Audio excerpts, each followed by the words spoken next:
There were two people standing in a small room with yellow floral wallpaper. One was Mrs. Pickles, a short woman with grey hair and hard facial features, including an eagle nose and thin lips. She wore a coarse, heavy necklace that bounced with every sharp and whip-smart word she uttered.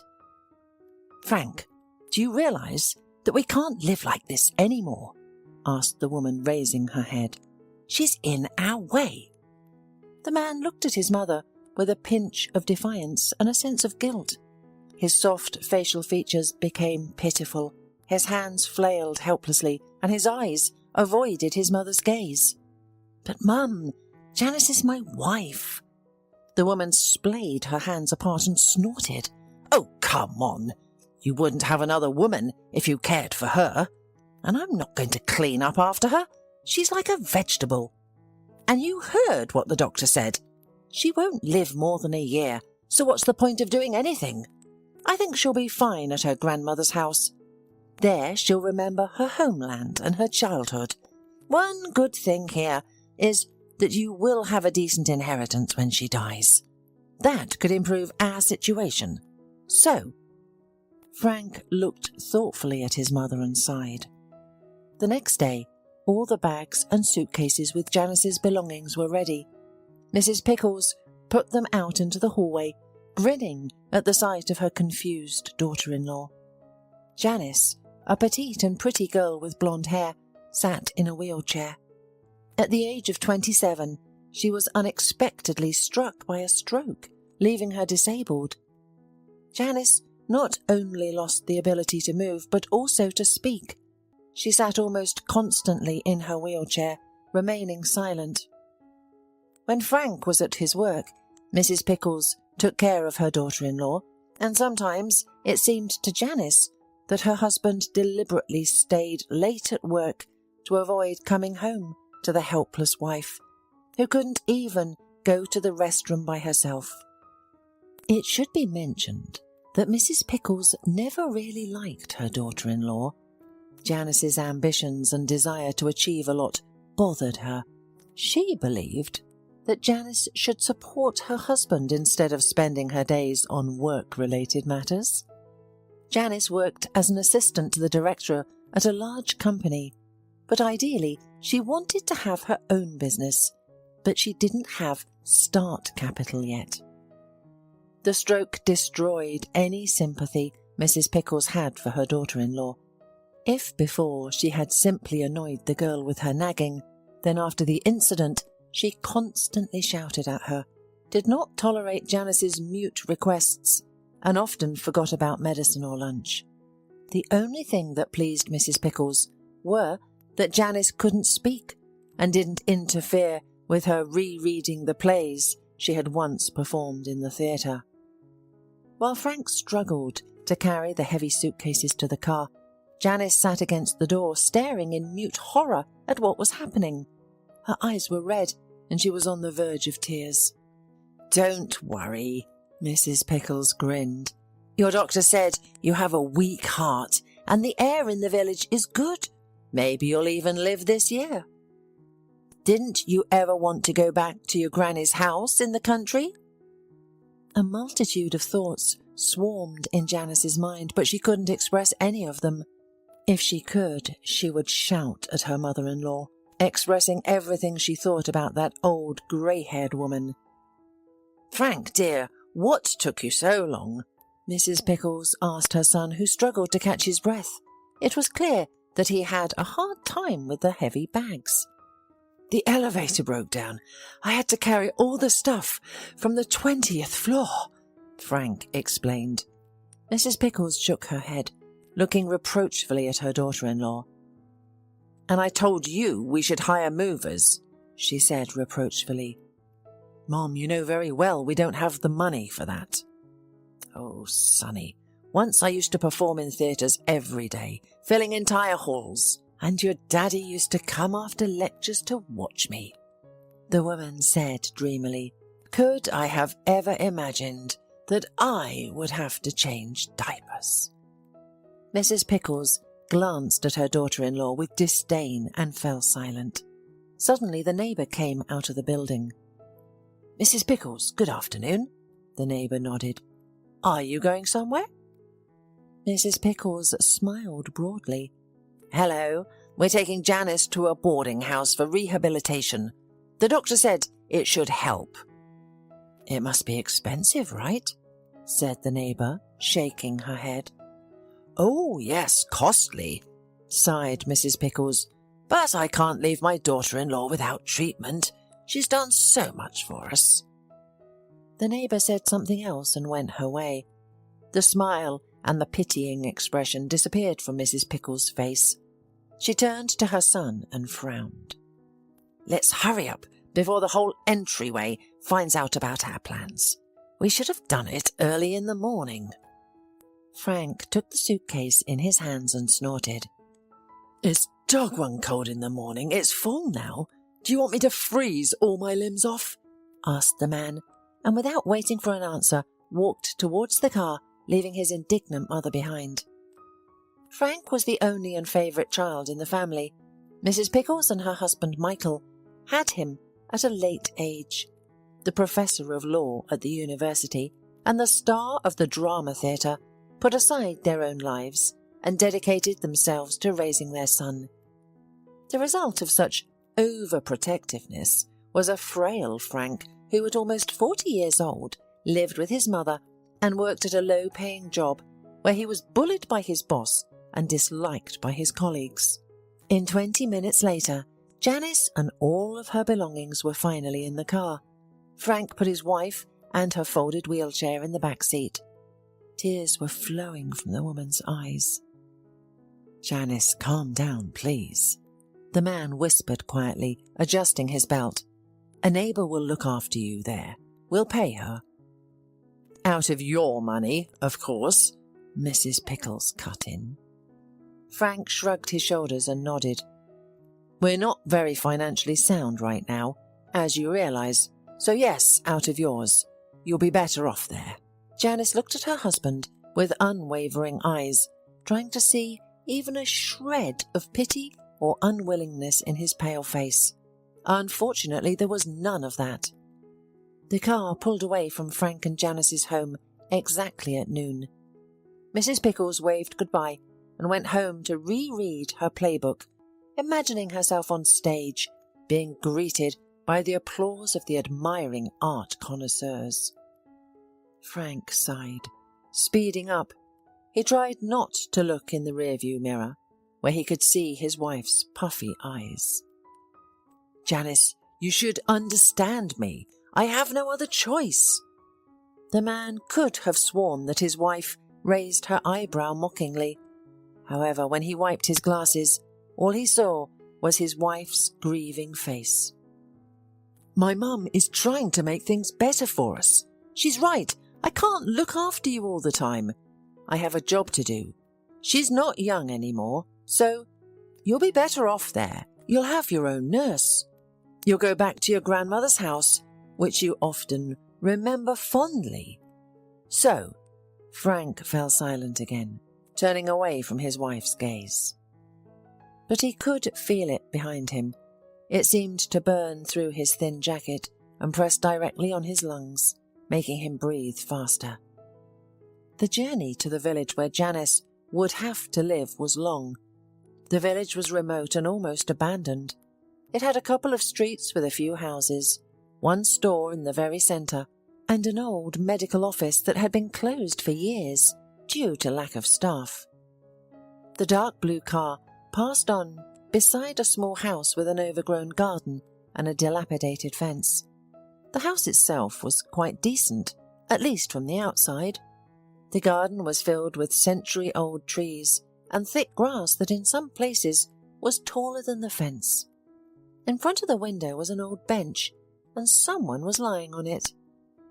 While Frank pulled his wife out of the car and sorted out her wheelchair and belongings, Janice stared unblinkingly at the silhouette lying on the bench, next to her long-deceased grandmother's house. The woman squinted, but couldn't make out who it was. From the bench, muttering something, a woman rose and staggered toward the gate.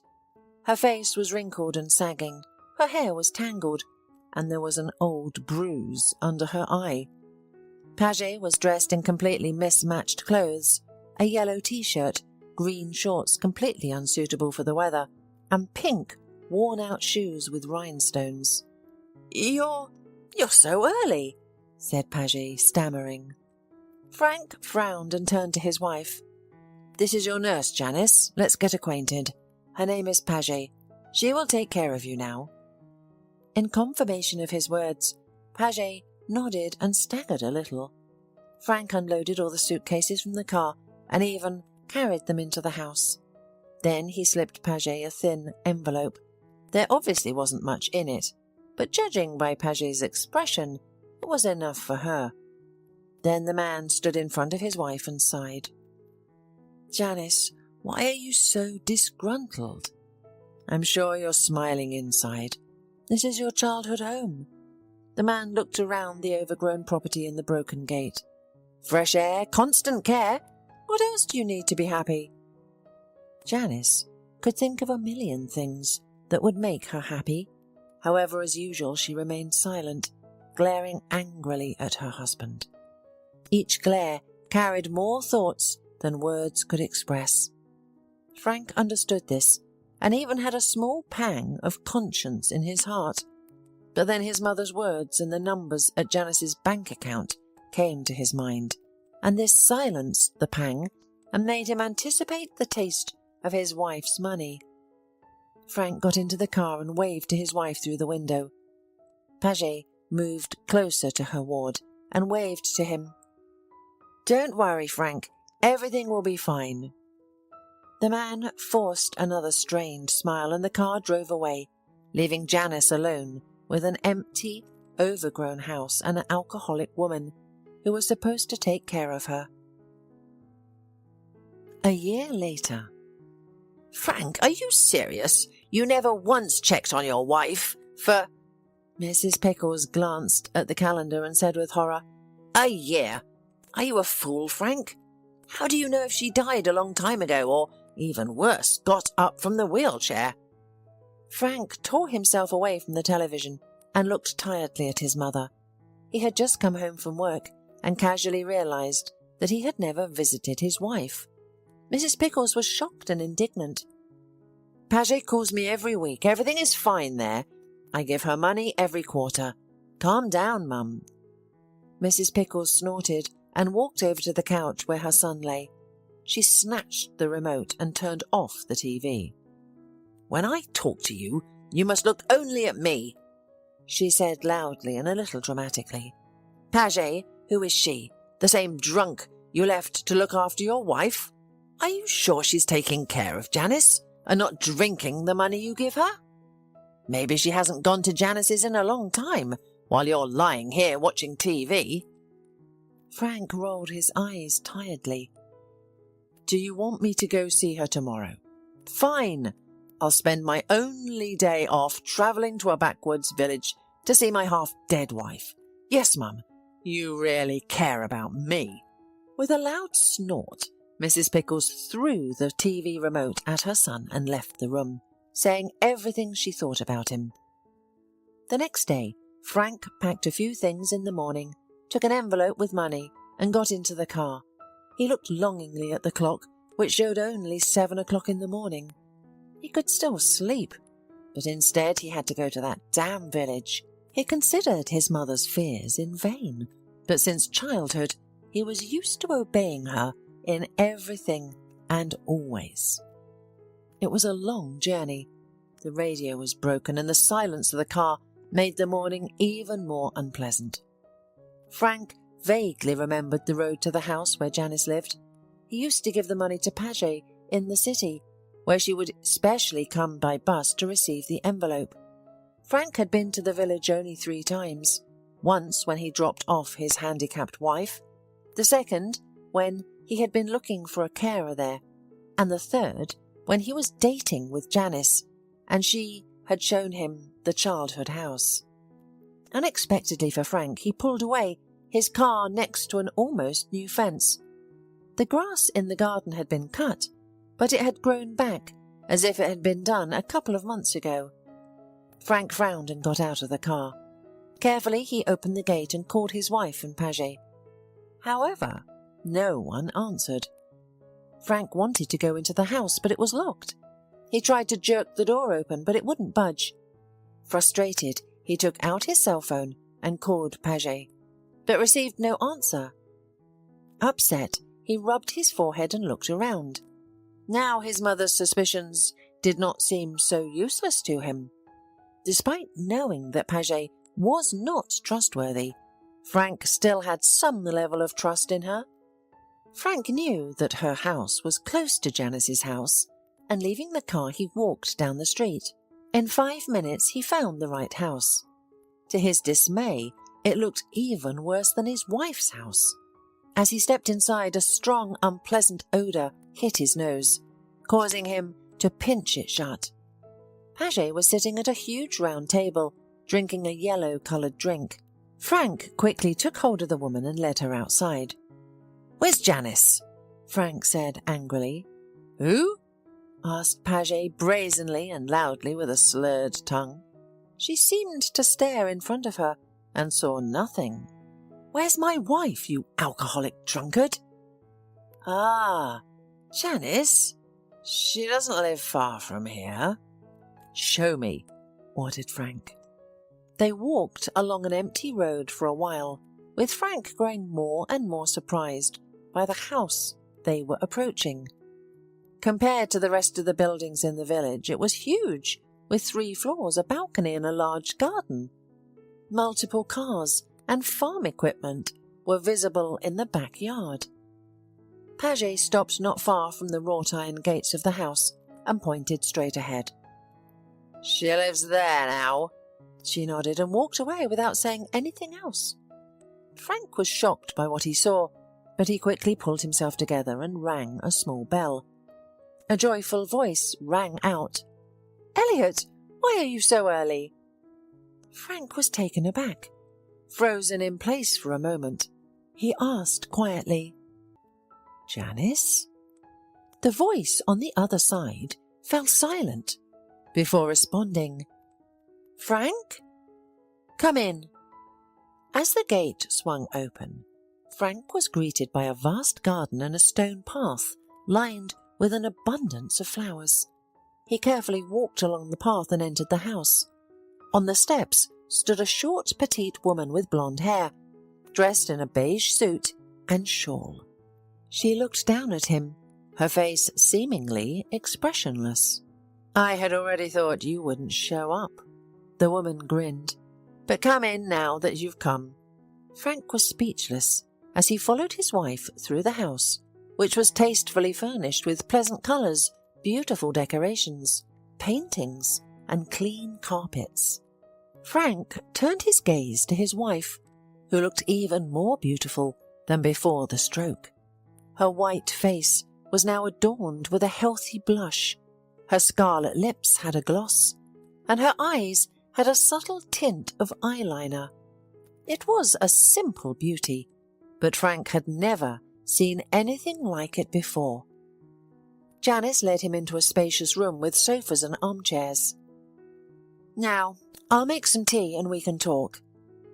She went to the kitchen to prepare the tea, leaving Frank alone in the room. He sat down on an armchair, unable to take his eyes off the beauty of the room. He even pinched himself to confirm that it was real.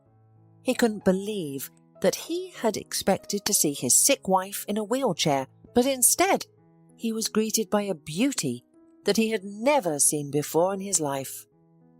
A couple of minutes later, Janice returned with a large tray carrying several cups of tea. She handed one to her husband and took one for herself, carefully sitting across from him.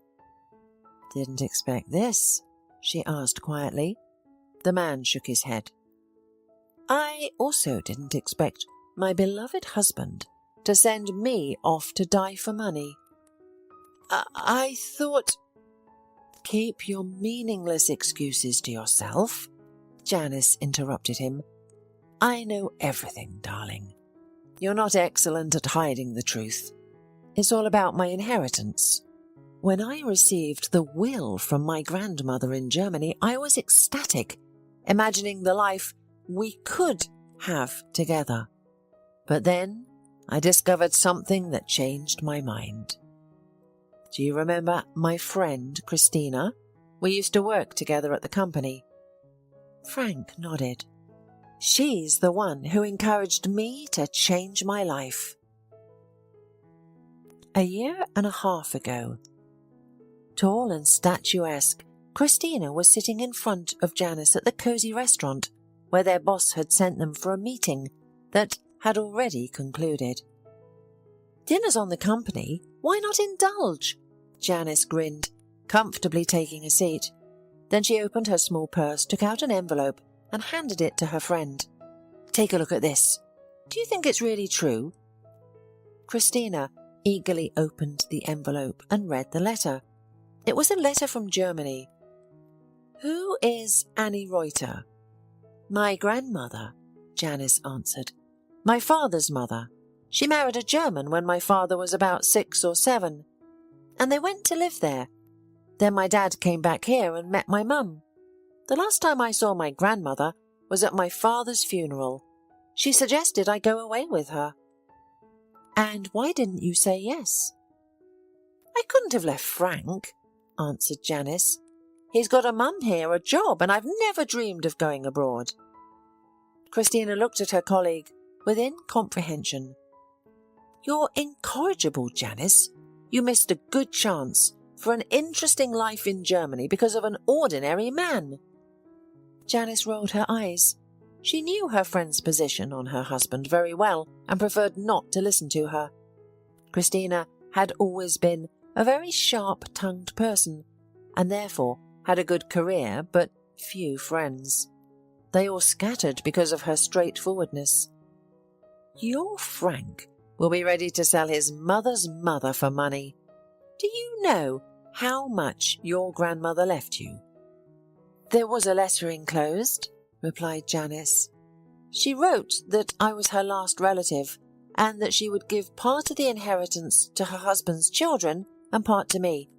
Judging from the letter, there is a very respectable sum there, and also a share in an estate in Germany. Do you have to go there to get it? Christina asked. There are instructions in the letter. I can accept the inheritance here.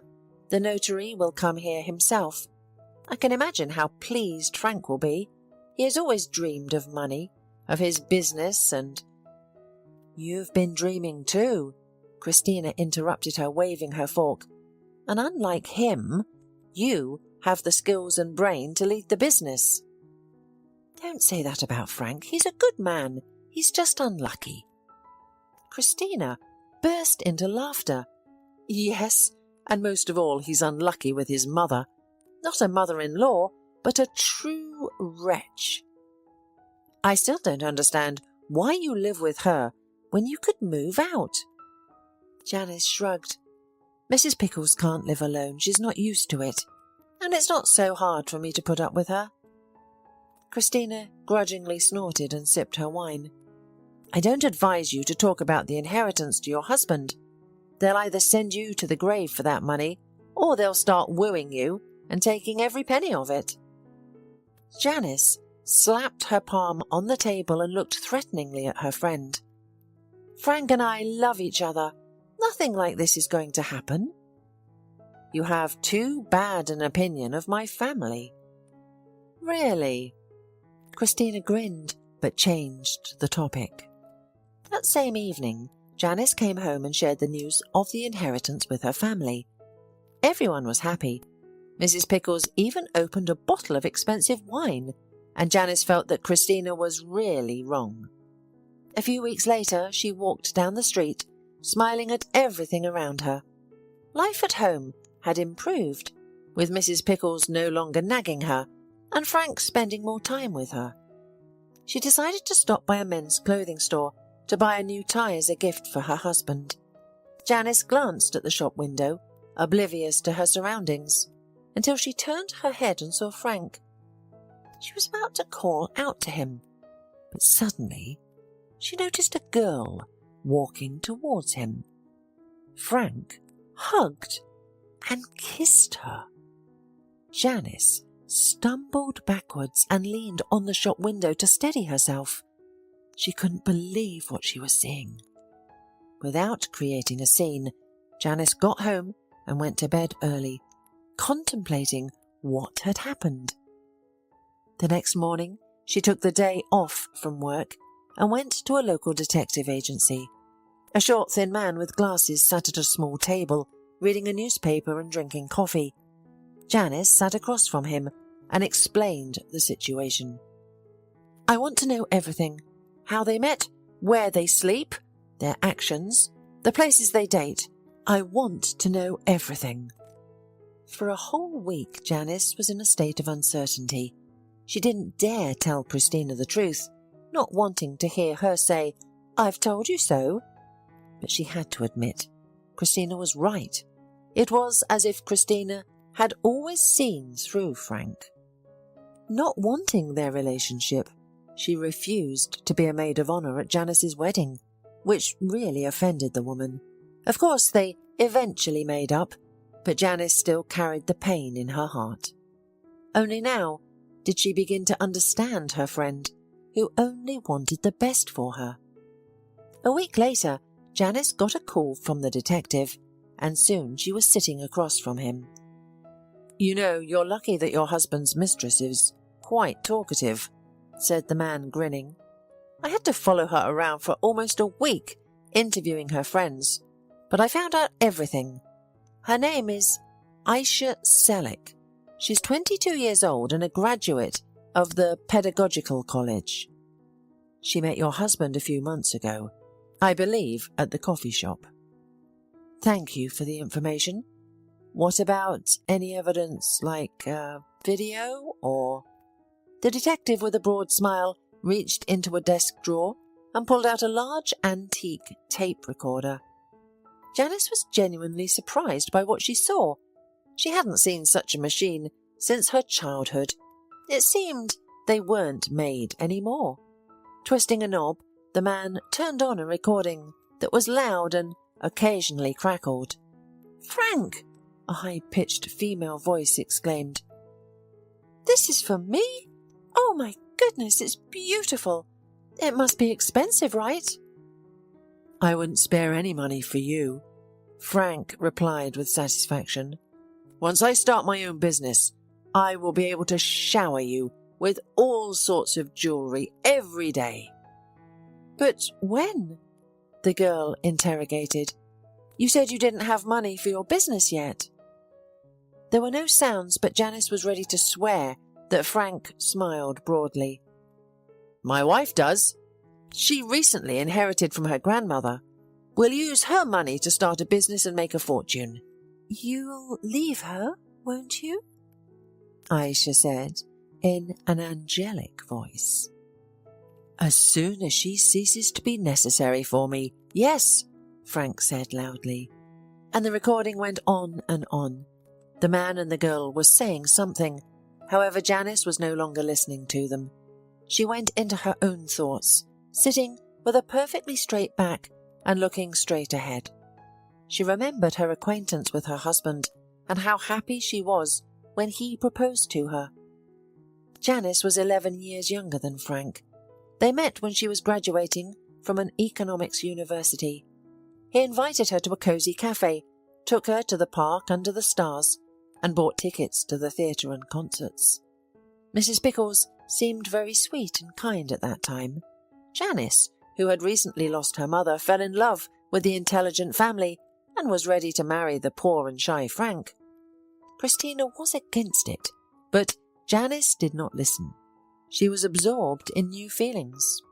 Memories arose in the cheated wife's mind of how she and Frank chose his suit for the wedding, and how, after the celebration, they sorted out the gifts. At that time she was insanely happy, and she was sure that she would always be so happy. Although Frank was not glad about her dream of business and career, he was more like his mum, wanting a family and children. However, Janice was not ready for this. She wanted more. Now all the dreams and hopes of a mutual life collapsed in one moment.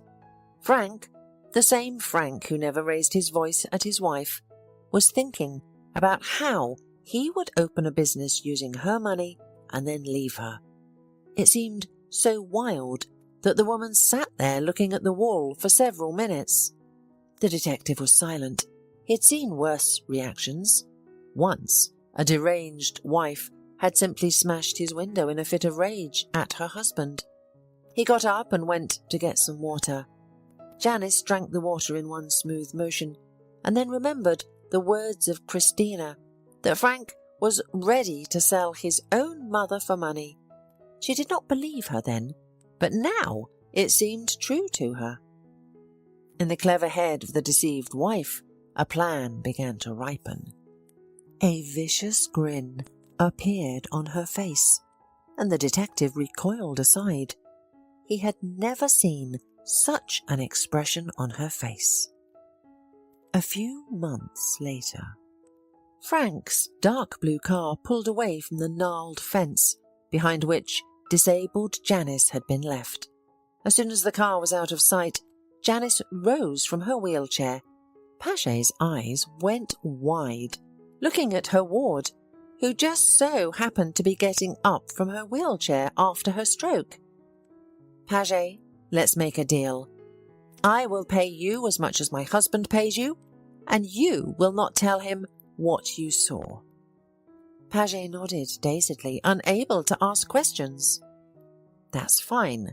We'll be great friends. Here's your first payment." Janice held out some bills. "You'll come back every month and I'll give you money. In return, you must keep informing my husband that my condition does not change and he does not need to come. Is that clear?" The woman nodded, snatched the bill, and without saying goodbye walked away, and Janice went into the house to change her clothes. Inside the old house, everything was dusty. The furniture was covered with cloth. There was garbage everywhere, and one window was broken, probably because the children had tried to climb in. Janice walked over to the old red sofa, threw off the fabric and sat down tiredly. A cloud of dust had formed around her. The woman took out her phone that Mrs. Pickles had miraculously failed to find and dialed the only number she could trust. "Come. Everything happened exactly as you said. I'm waiting." Pushing the phone aside, Janice lay down. Her head was swarming with thoughts. She thought about everything and nothing at the same time. An hour and a half later, when Janice had already cleaned the house a little, the door opened and Christina walked in. She was holding a small grocery bag. "Wine and take-out to celebrate," grinned Christina. "Good thing you brought wine. I definitely wouldn't have gotten through the day without it. I still can't believe they left me here for dead. And they believed the hastily concocted diagnoses. That's really beyond of mind. They heard I didn't have long to live and they started rejoicing. Where were they to ponder the reality of the diagnosis named by Dr. Grimes?" Christina and Janice began to eat, pondering what they would do next. "I'll live here for a month or two until I figure out how to move on. I have zero plans for the future. For the first time in my life, I have no plans." "What are you going to do here?" Christina asked. "An old abandoned house, an overgrown garden, a remote village? You and such a place are incompatible." "If I throw myself headlong into the maelstrom now, I'll have a nervous breakdown," Janice explained. "I'll live here, calm down a little. Besides, I haven't had a vacation in a long time." Christina shrugged her shoulders. For the first time, she didn't know what to say. From the first look, she disliked Frank, not knowing why. She had been stupid to refuse to be a maid of honour at the wedding, and she'd joked about him being willing to sell his own mother. To her, Frank seemed like a spineless guy, incapable of doing anything but writing insurance at his insurance company. But he was able to leave his wife to die, and this seemed wild. Christina spent the night at a friend's house and the next morning she went home. Janice quit her job, but Christina did not because she had no inheritance from her rich grandmother. Janice started the new day with a cold shower to refresh her thought-filled head a little. 3 weeks of living in hell behind her, she gave her husband a test. She had hoped to see a little bit of care or love from him, but eventually all she got was hatred and the expectation of a quick death. This was the worst of all. So habitual life was over. She needed to cheer up. Taking the money out of her suitcase, which Christina brought to her, the woman went to the store.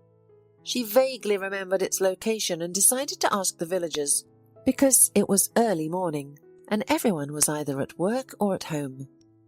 Autumn brought a coolness to the air, especially in the mornings.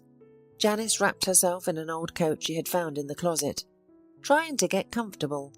She managed to find the store without needing help from passers-by. It looked the same as it did 20 years ago.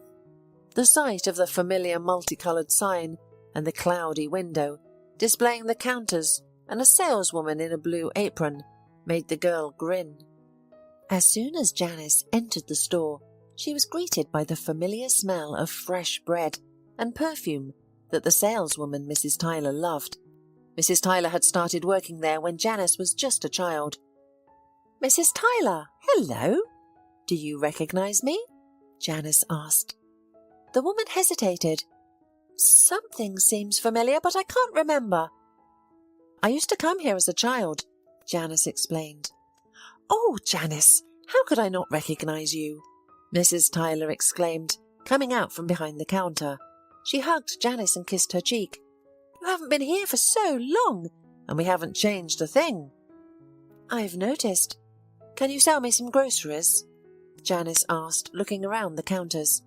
"I need bread, milk, butter and vegetable oil, pasta, rice and peas, cheese, sugar, salt." "Honey, go to Mr. Leonard for the milk. He does not live far from here.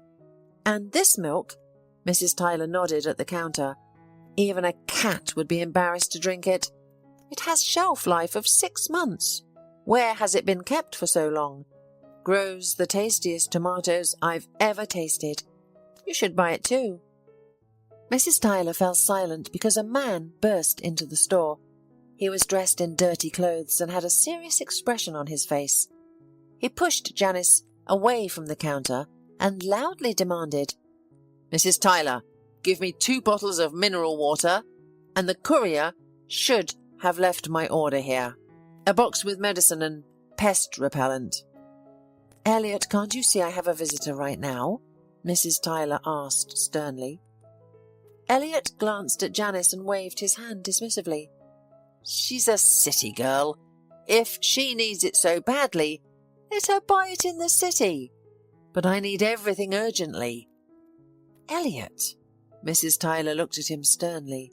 Janice raised her hand in a conciliatory gesture. "Let him go ahead, Mrs. Tyler. He seems to need it more." Mrs. Tyler grudgingly gave the man a glance and went off to fetch the box. "Couldn't it wait just a few minutes?" asked Janice meanwhile. The man was tall with black hair and had hands that showed signs of hard work. His gaze was stern. Janice hadn't seen men like him since she was a child. Despite his slightly unkempt appearance, Elliot was quite handsome and appeared to be in his 30s, but no older than 40. He looked at Janice, squinting. "Are you that principled?" the man asked gruffly. "I'm in no hurry to go anywhere, of course, but even in the city, people observe cues, and they are in a much bigger hurry than you." Janice grinned and turned away, feeling the piercing gaze of the man's brown eyes on her. Mrs. Tyler came out with a heavy box and held it out to Elliot. "Here you go. The mineral water is over there." She pointed to the far corner, where plastic packages of mineral water were indeed located. "You can pay later." Elliot nodded, grabbed 2 bottles of mineral water and left the store without saying goodbye. "Who was that?" Janice asked. Mrs. Tyler waved her hand and went to the shelf of cereals. The farmer is local. His father left him a small house of some livestock about 8 years ago. He decided to take the farm seriously and built it all himself. He hired workers and is doing the best he can. He has big plans, but so far he's only planted, sells food to our store and neighbouring villages. He's not a bad man, but he's a bit rough. Nobody knows why. Janice picked up her bags of groceries and carried them home. They were heavy, and she barely made it, but the small refrigerator at home didn't look so poor now. Then the woman went to get vegetables and dairy products for the people Mrs. Tyler had recommended to her. Even though in the city the girl was used to buying everything in the supermarket, in the village it was a common thing to buy from local people. Mr. Leonard lived really close to the store. He had a large yard and 2 goats. In the house, Janice found an elderly man making a chair. The woman explained the situation to him and introduced herself. Janice. The elderly man smiled through his thick grey beard. I'm so happy to know that you're Rita's granddaughter. I only remember her daughter. Yes, that's my mother, the woman nodded. So, do you sell vegetables and milk?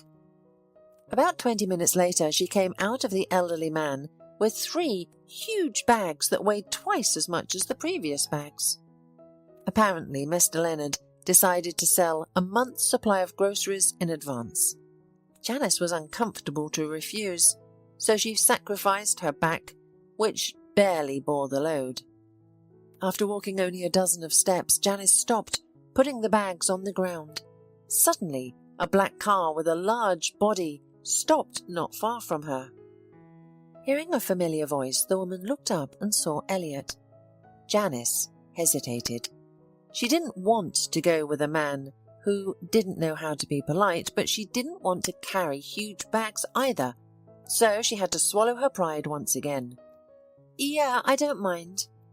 Elliot got out of the car and picked up the bags. Serious shopping, huh? He said with a smile. Are you going to winter here? No, I just arrived to make compote, fry some bio-potatoes, and that's it. Grinned the girl and picked up a smaller bag, helping to load it into the back. Elliot turned around and took the bag from her hands. Janice felt his warm touch and froze for a second, and Elliot set the bag and closed the back of the truck. Show me the way. Where do you live? Sure, I'll show you, Janice said, settling into the passenger seat. So you're coming to us from the city, right? Elliot asked as he started the car. Well, yes, Janice said thoughtfully. And what attracted you here? I grew up here, Janice shrugged. And now I had some problems at home, so I needed a place to be alone. I thought of my granny's house. I've always loved this village. It's quiet and peaceful, and there is nothing to interfere with thinking. Yes, it is. Elliot was driving quickly, either because he was rushing or because it was his personal driving style. However, his fast pace wasn't limited to just driving. Whether in a store or on the street, he didn't slow down much, leading Janice to believe that it was a characteristic feature of his. Soon they drove up to Janice's house. The bags were unloaded and even carried into the house. Elliot walked through the waist-high grass, which had already begun to dry and rustled loudly underfoot. Is there no one to cut it at all? He asked. Grandma did it herself almost until the day she died. She knew how to do everything, from cutting and sewing to mowing and caulking the roof. But I'm just a city slob, she replied. By the way, you're from the city, aren't you? Janice asked. Yes, the man replied, glancing at his watch. What time is it? I have to go now. I'm sorry, I forgot to ask your name. Janice, the woman introduced herself. That's a beautiful name. Nice to meet you, Janice. Nice to meet you too, Elliot. The woman smiled. Elliot drove off, leaving Janice alone. She watched the departing car for a long time, trying to understand where this new acquaintance would lead. The next morning started with a rumble and a strange rustling sound. Janice, tossing and turning, got up from her creaking bed and went to the window. Outside, in the middle of a thicket of grass, she saw Elliot with an old scythe. The grass was neatly laid in even rows as Elliot moved. It was obvious that he was sweating, despite the cool morning weather. Janice opened the window and called out to Elliot. He looked back, stopped scything, and took a deep breath, looking at the open window and the woman looking at him. Janice was wearing only a long linen dress that she had found in her closet and decided to use as a nightgown. She had no time yet to sort things out, so she wore what she found in her grandmother's closet. "What are you doing?" she asked, and Elliot raised his eyebrows, silently expressing his opinion of the silly question. "I realize you're mowing, but why are you doing it in my yard?" "Do you want me to stop?" Elliot asked, slightly sarcastically.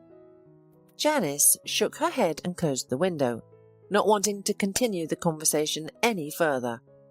She also noticed the man's gaze, clearly assessing her. To avoid repeating such situations, the woman changed her clothes and went to the small kitchen. Janice decided to make pancakes.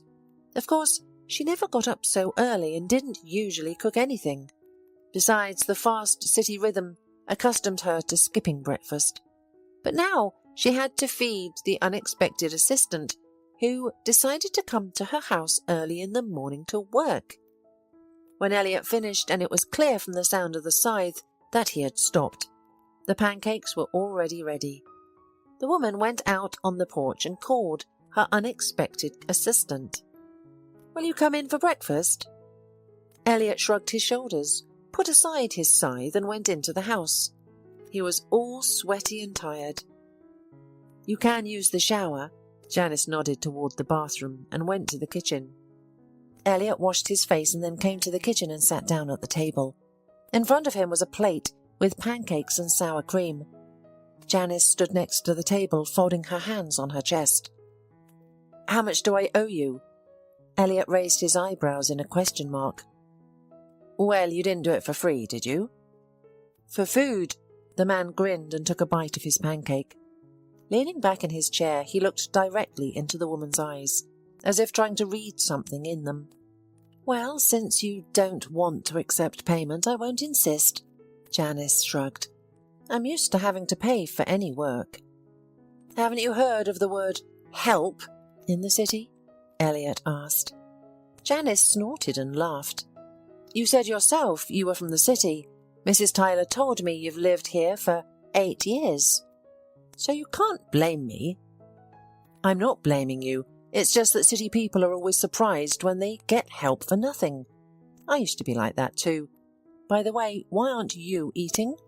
Elliot asked. "I don't eat breakfast." The woman waved it off.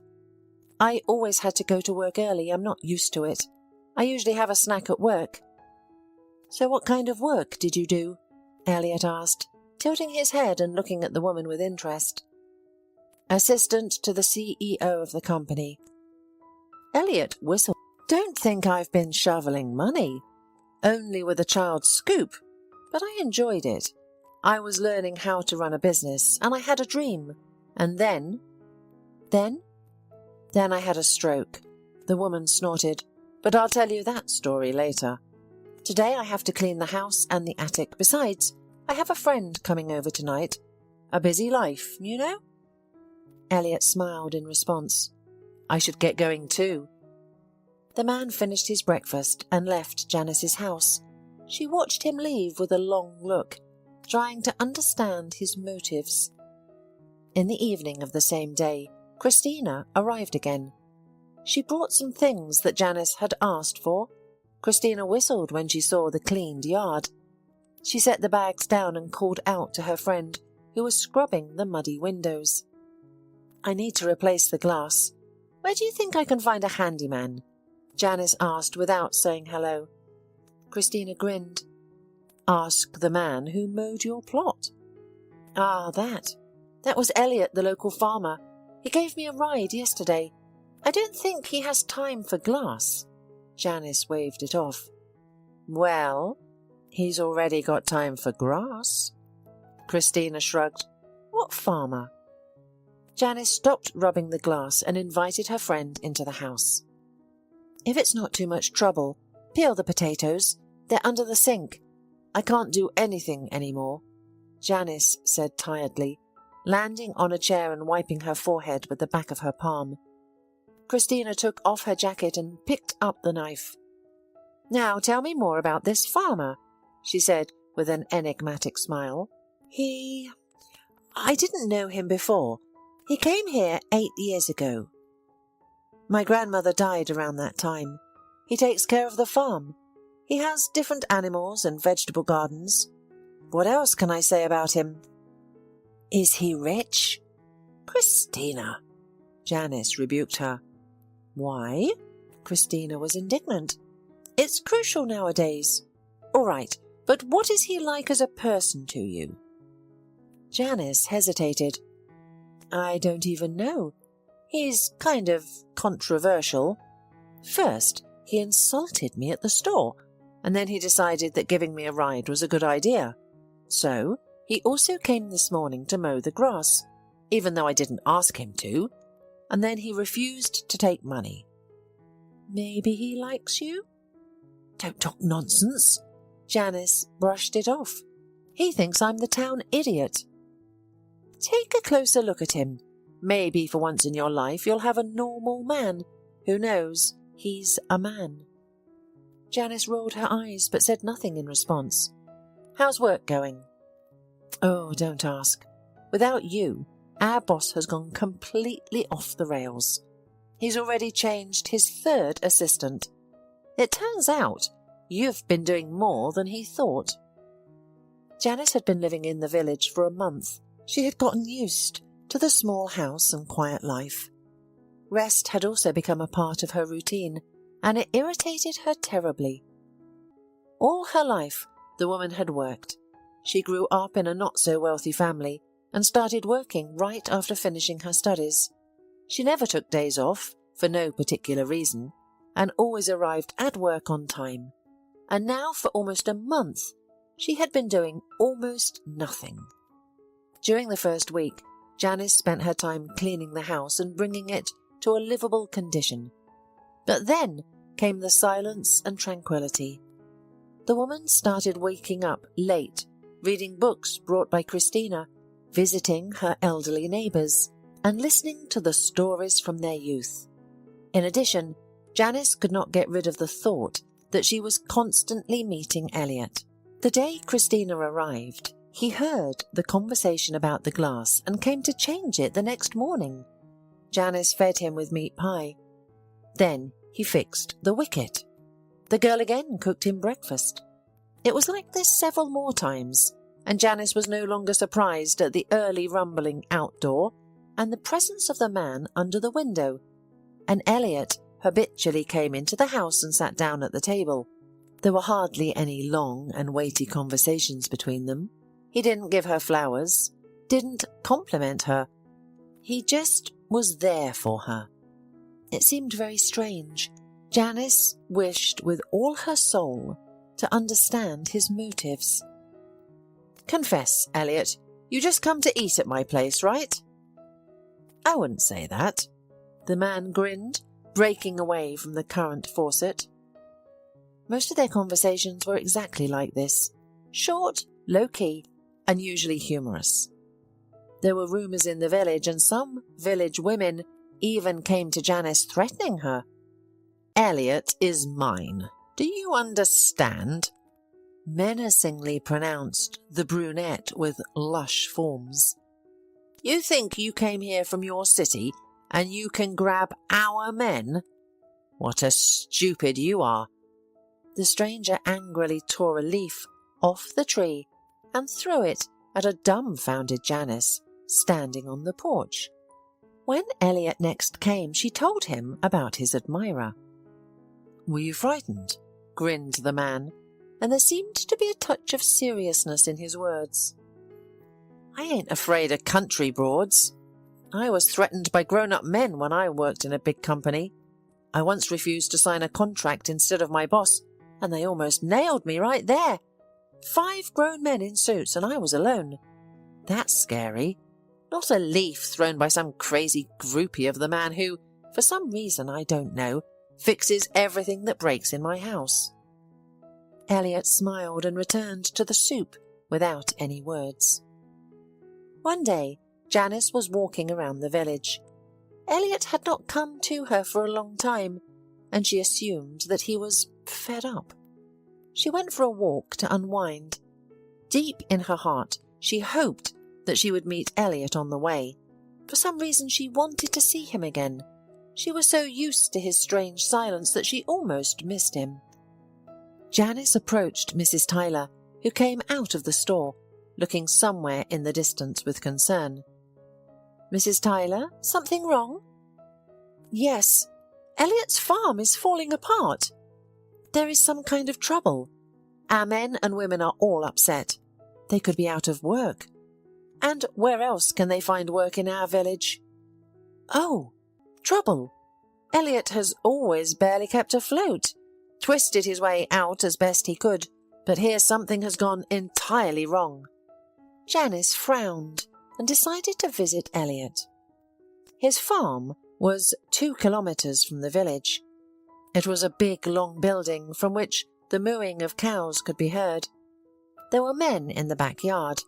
Behind the farm were large vegetable fields. Now, in the middle of fall, they were empty.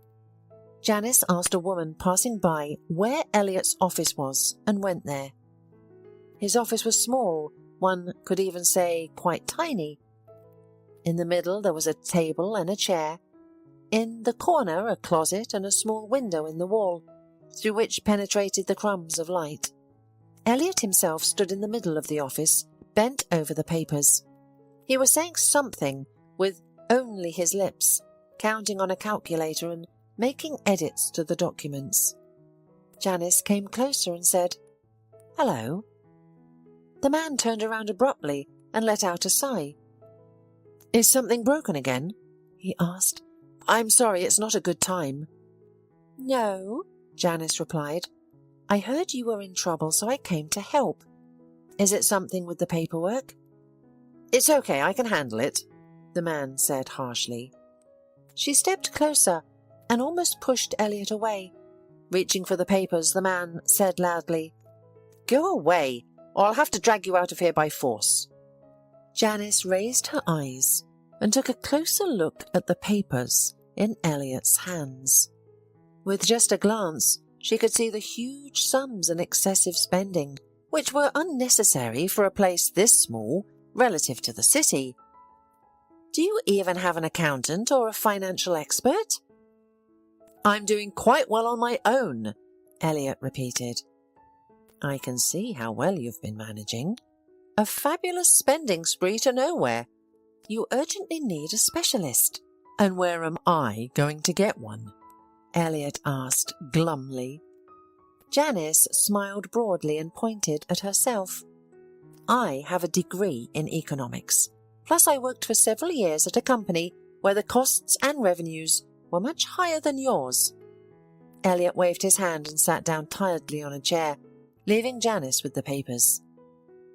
Late in the afternoon, when it was already dark, Elliot and Janice left his office. The farm was empty. The workers had cleaned up and closed everything down. "Why do you need both cold rooms and milk delivery 3 times a day?" "One is enough. It will be taken away and the rest of the time it can be kept in the fridge. There's no point in driving cars and spending so much money on it. And many of the costs are like that. The budgeting is very inept." Elliot scratched the back of his head in confusion. "I was actually in the military. Accounting estimates are far from my expertise. My father always dreamed of having his own big farm and fields, but I decided to fulfill his dream, even if it's a bit late." Janice looked sympathetically at Elliot as they walked down the narrow path. It was cool outside, the wind was blowing, but she felt perfect, calm and quiet. "So, what's the story about the stroke?" Elliot suddenly asked. Janice flinched. At first she wanted to joke away, but then she remembered that she had promised to tell. letting out a loud exhalation. She began her story. That's when I came up with that plan. Janice remembered the conversation with the detective. Christina helped me put it into action. She found a doctor who, for a fee, agreed to tell my husband that I was in intensive care because of a stroke and that I couldn't be visited. After 2 weeks, the doctor sadly informed my husband that it was impossible to help me and that I would soon die, and he was discharging me to live out my last days among my family. While I was supposedly in the hospital, my husband called only 2 times, and when I came home in a wheelchair, I was forgotten and unwanted. And then he came up with the idea of taking me here so I could die faster. But I just thought that if my husband sees me at death, then finally remember that he really loves me, will call his mistress, will start to take care of me, to do something to make me live as long as possible. But I was cruelly mistaken. Elliot took the woman's hand and squeezed it tightly. Janice looked at the palm that the man was clutching and nodded in gratitude for the support. Why don't you go back to the city? At first I wanted to take it easy and wait it out for a while, but then I realized I didn't want to go back there. It's so fast-paced, always running around. Plus, it's another reminder of Frank and his mum. Elliot let go of her hand and quickened his pace. Let's go. I'll show you something. They walked for a long time and Janice didn't know where they were headed. But when they arrived, she exclaimed in surprise. The man had led her to a huge, fancy house with a high fence. This is the house of an acquaintance of mine. We served together. He recently died of cancer. Now they're selling it and I wish I could buy it back. But I don't have the money, you know. They're going to buy the house and tear it down to build some kind of sawmill or something. Do you realize that if you buy this house, there's no turning back? I don't want to go back to the city. I'm too impatient and fast for the country, but too slow for the city. It's a paradox. I can succeed here, and I can't succeed there. Janice fixed her gaze on the man's stern face, his hopeful eyes, tightly compressed lips, and the wrinkles on his forehead that appeared when he was deep in thought. A determined light flashed in Janice's eyes. She squeezed Elliot's hand, mirroring his earlier gesture, and smiled. You're destined for success. I'll help you. Together, we'll bring the farm to life, just as your father dreamed. I promise. Elliot answered nothing, but hope was in his eyes, and he believed in the best. Elliot and Janice began working together, and she assisted him in improving the farm. They invested in new cattle and equipment, and soon profit began to appear not only on the paper. Elliot was overjoyed. As a token of gratitude, he frequently gave Janice flowers. The tradition of fixing up Janice's house was revived, with him visiting almost every morning and her preparing breakfast. It was a cherished ritual. A few weeks later, Christina visited Janice's house and brought the papers. Are you sure? Christina asked her friend. More than sure, Janice replied, taking hold of the folder. There's no turning back, Christina echoed Janice's words. I know, and I'm willing to take the risk. Christina remained silent, choosing not to argue with her friend. After what they had been through, she was determined to support Janice in any endeavour. Clutching the documents to her chest, Janice made her way to the farm. Today, equipment was arriving, so she hurried as much as she could. Furthermore, she had exciting news to share. As usual, Janice found Elliot in his office, sitting at the table and engrossed in writing.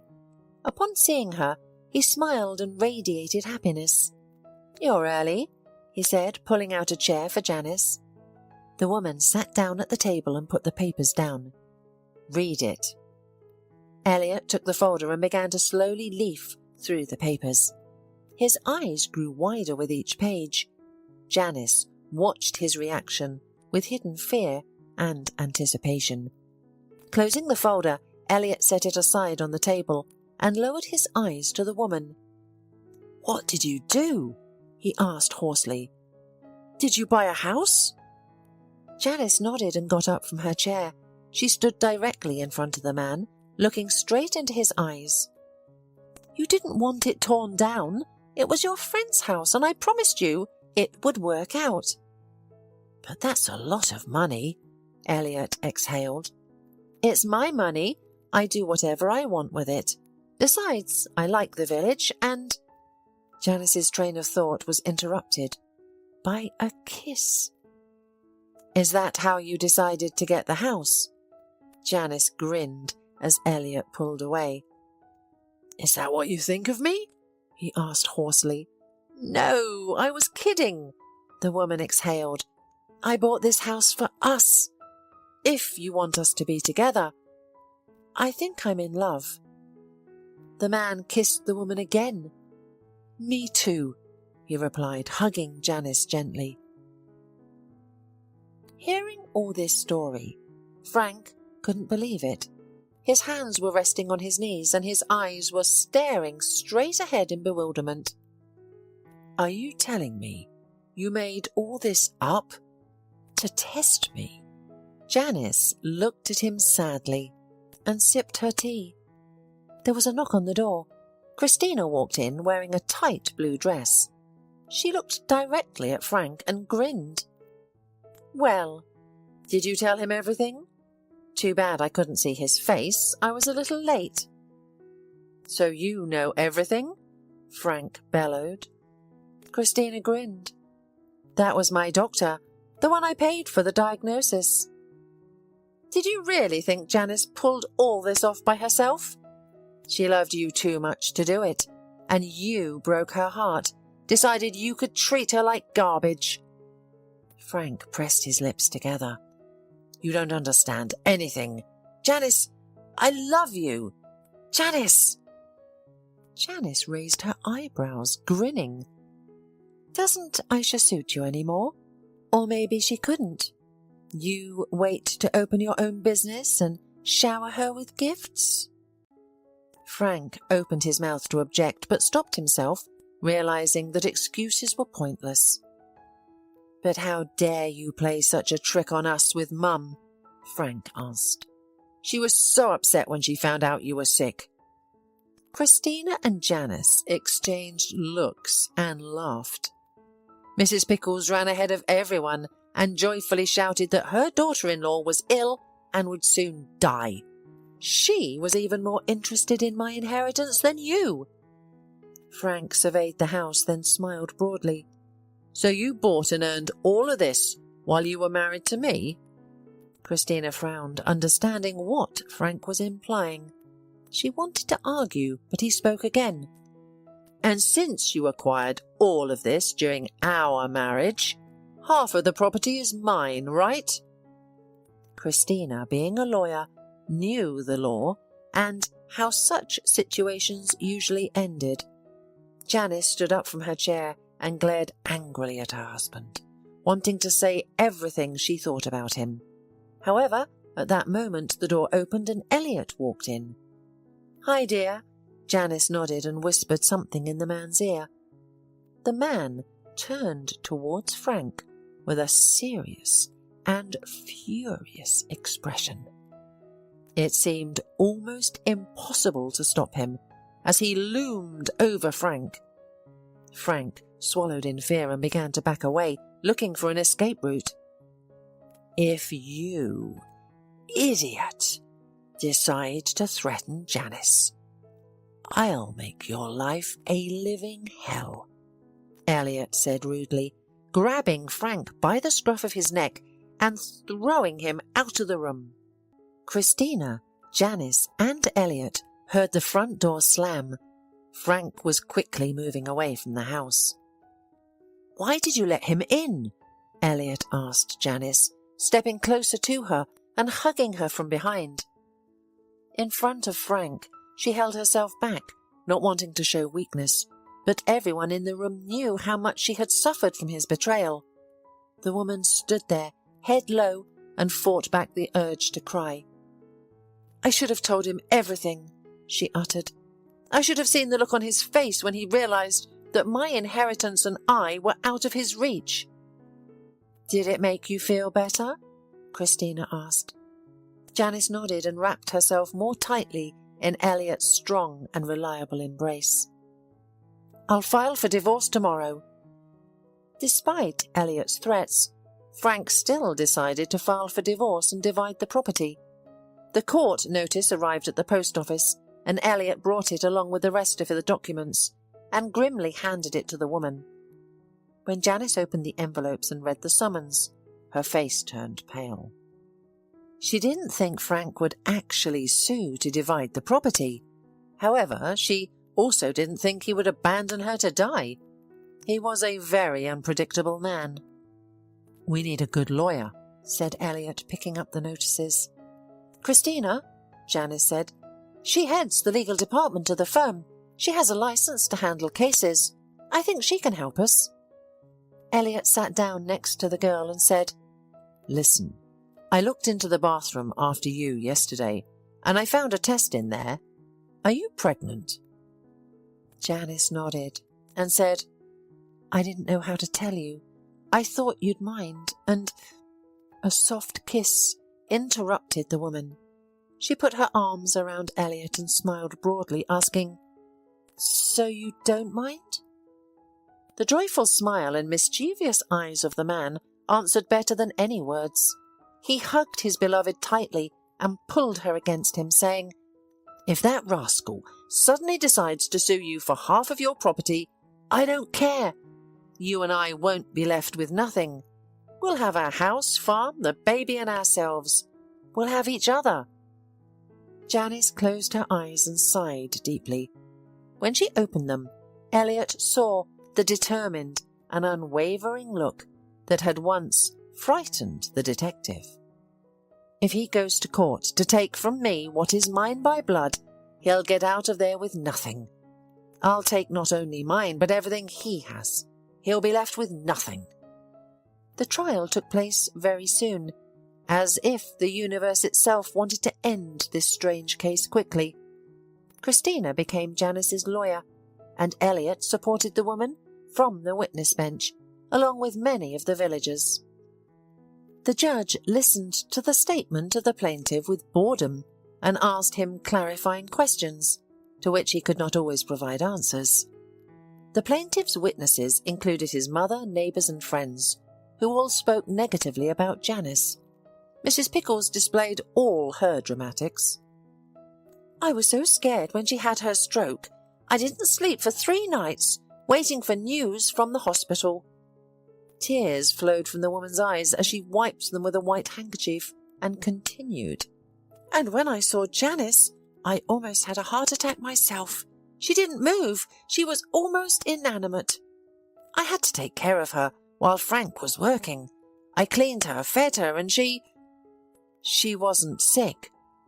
The worst thing I could ever experience had already happened to me. My son and I have been betrayed, deceived, and now they want to leave me with nothing." Mrs. Pickles gave another sob and sat back down on the bench. "Your Honour, you shouldn't take the word of the plaintiff and his witnesses at face value. To begin with, the defendant has evidence of the plaintiff's adultery. The recording is admitted into evidence." The recording of Aisha and Frank's conversation played in the courtroom. A detective then took the witness stand to talk about the plaintiff's love affairs. "Lies!" Mrs. Pickles jumped up from the bench, but sat back down after the judge's warning. She seemed deeply distressed by the slander. "I would also like to point out that the defendant did not deceive the plaintiff with medical documentation. She only pretended to be ill to test him. No certificates were provided. The doctor merely mentioned the diagnosis to the plaintiff and his mother without verifying it. Additionally, the plaintiff claims that she took care of the sick defendant," continued Christina. "However, I have a recording of a conversation between Mrs. Pickles and her son. Please play it." "Yes, Sonny." Feed her? Oh, I was reading, I completely forgot. But it's all right, she'll be fine. Anyway, she won't lose weight. What's up? You found a nurse for her. Good. The main thing is that she doesn't cost much. And the fact that she drinks, it's no big deal. The doctor said Janice won't last long anyway. The conversation turned off and Christina continued. In addition, the plaintiff filed a petition for the division of the residential in the village, which had indeed been purchased by the defendant. However, the defendant has already terminated her marital relationship with the plaintiff. They were living separately, and besides, the money used to purchase the house was from her inheritance and was transferred from an account opened in her name by her grandmother. Therefore, the plaintiff cannot claim partition of this house. The remaining money in the defendant's account, as well as the share in the estate in Germany, are part of the inheritance, to which the plaintiff is also not entitled to claim. The judge grinned, almost imperceptibly, but Janice was ready to swear that she looked at Frank with a hint of joy. The plaintiff's claim was seeking an equal division of property between the former spouses. However, it is not only the defendant's property, but also the property of the plaintiff himself, namely a 3-room apartment, a BMW car, and money in the joint account of the plaintiff and the defendant. Objection! Frank's lawyer, a bald man with round glasses, jumped up from his seat. The apartment is the plaintiff's inheritance from his father. True, Christina nodded, but according to the law, if one spouse has made substantial changes to the property of the other spouse, it can be recognised as joint. And what substantial changes were made? The attorney asked. Now, on the screen, Your Honour, you will see pictures of the apartment before it was renovated. As you can see, it was in terrible condition. These pictures were taken exactly 1 year after the plaintiff and defendant were married. And here are pictures of the apartment after it was renovated, another 6 months later. How do you prove that this was done with the defendant's money? First, during the renovation period, the plaintiff was not working, and according to the bank statement, his personal account did not have the necessary amount of money. Additionally, we have the testimony of the foreman of the team that did the repairs. The contract was made on behalf of the defendant. The defense lawyers argued for a long time, calling witnesses, and tried to prove their point, but soon the judge left and returned with a big red file for sentencing. The court has ruled to grant the plaintiff's claim. 1/3 of the apartment goes to the defendant. The automobile goes to joint use, and 50% of the money from the plaintiff's account goes to the defendant. The judgment has been rendered and is not subject to appeal. The banging of the gavel resolved everything. Frank and his mother looked at Janice with anger and hatred, while she was being embraced by Elliot. Christina, smiling broadly, joined them. I told you we'd take everything from him, she said in a slightly strange and even possessed voice. It's rightfully yours, Elliot exhaled. Not his, but yours. Do you understand? Now you and I have everything we've ever dreamed of. The man smiled.